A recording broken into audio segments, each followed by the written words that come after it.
Walang ulan doon. Si Dipunto, Balikuroy. Nakakita lang supot. Akala niya hulog. Kali kami sa buwan, di pa rin. Pag-iuto niya gano'n, darating si Makmak, kapatid mo. Bag! Putangin na. Talagang ano eh. Sa ipanipalik ka ba sa akin? Pare, kung hindi ka makasama, si Utol mo na, si Makmak. Para may kapalit. Sige, hindi pa pwede ibiyahe ng malayo yan, pare. Dito lang yan. Di pa yung nakasabok ng ganyang kalayo. Si Tata pala. Sabi ko, okay, Si Tata.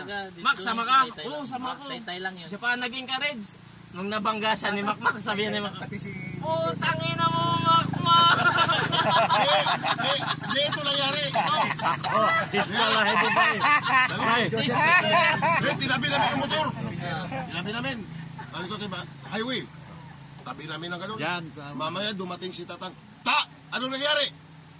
Wala si Ronnie na kuhan. Bangga ni Makmak.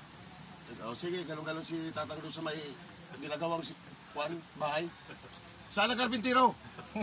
Walang eskwala dyan. Eskwalahin natin yun.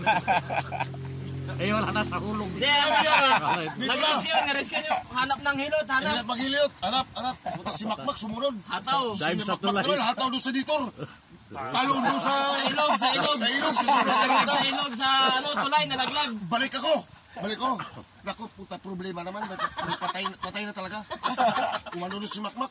Nagkras na hulog sa ilog. Sabi ni Jis, sigurado ka? Oo, doon daanan ko, ano na lang natin? Sa truck, karga. Patay makina ng motor. Lutang yung kuwan. Hindi, ang patawa ganito. William, kinarga ni William yung dalawa sa likod sabay. Nagadahip-dahip yung truck. Yung truck yung kuwan, yung truck, kuwan ng panggatong. Kinargahan ng panggatong. Si Rooney dito si Makmak kabila, wala talagang pansinan. Sige, sakmo. Karga motor. Hindi, ang patawa si Makmak ganito. Di nahulog na, di ba?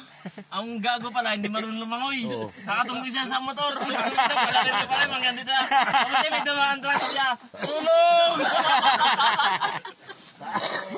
Ay, nakumili. Kung kwento siya, tawa ako ng tawa.